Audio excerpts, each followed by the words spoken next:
Саламатсыздарбы? Эфирде аргументтен кушкабар программасынын кезектеги чыгарылышы. Бул берүүдө биз Кыргызстандагы акыркы жаңылыктар менен тааныштырабыз. Аны мен Айгерим Кожобекова алып барам. Жаңылыктардын кыскача мазмуну. Таласта тез жардам унаасы бир коро койду өлтүрө сүздү. Баткенде кичи автобусту чимирилтип айдап кишини сүзүп кеткен айдоочу изделүүдө. Дастан Бекешев Атамбаев менен жолугуп чыкты. Илим Карыпбеков биримдиктин лидеринин пикири менен макулбу? Кытай Кыргызстандын экономикасы муунтуп салабы? Таласта тез жардам унаасы бир коро койду тебелеп кетти. Окуя болгон жерде Тасма Телеграм каналдардын бирине жайгаштырылды. Анда аталган автоунаа 23 койду тебелеп кеткендиги айтылган. Бул маалыматты облустук милицияда тастыктап, окуя бүгүн эртең менен болгондугу кабарланды.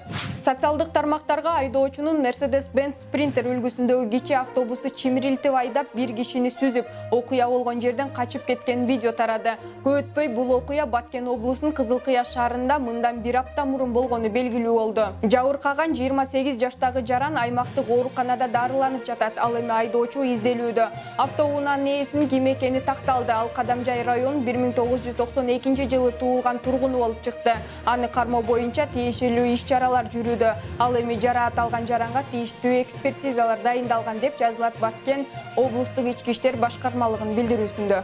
Жогорку кеңештин депутаты Дастан Бекешев Кыргызстандын мурдагы президенти Алмазбек Атамбаев менен сүйлөшүп чыкты. Ал бул тууралуу Фейсбуктагы баракчасына жазды.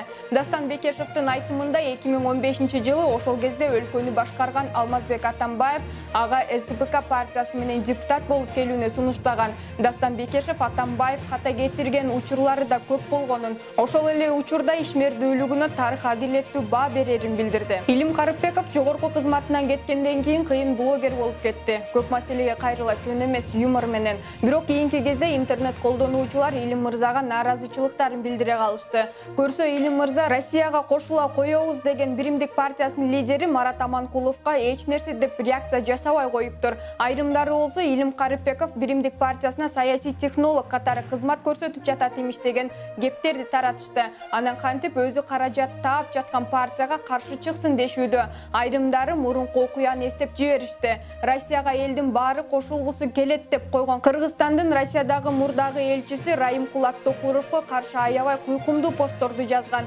Илим мырза чын эле унчуга албай калдыбы? Буга тапчу акча эле себеп болдубу же башка да маселе барбы? Өлкөнүн президенти эл аралык коомчулукка Кыргызстан төлөөчү карыздарды кечип жиберүү же жок дегенде мөөнөтүн ары жылдыруу боюнча кайрылуу жасаган. Көптөгөн өлкөлөр сыяктуу эле пандемиядан улам Кыргызстандын экономикасы абдан оор акыбалга кептелди. Бүгүнкү күнү алганда Кыргызстандын сырткы карызы 4,8 миллиард АКШ долларын түзөт. Бул бир топ эле ири каражат. Далай уюмдар жана өлкөлөр Кыргызстандын суроосун канааттандырып жатышат. Маселен, буга чейин эле Россия өлкөсү 240 миллион АКШ долларын кечип жиберген. Бирок коңшу Кытай мамлекети карызды кечүүдөн да, анын мөөнөтүн артка жылдыруудан да баш тартып жатыптыр. Бул тууралуу Эхо Кыргызстан сайты билдирди. Эмне себептен мындай катаал мамиле болуп жатат? Эхо Кыргызстандын аргументине таянсак, мындан бир топ мурда Кытайдын тышкы иштер министри Вена И Китай Кыргызстан Өзбекстан темир жолун жана чүйдө жайгаша турган Азия учкуну деп аталган индустриялык парк курулуш долбоору токтоп калганына нааразы экендигин билдирген.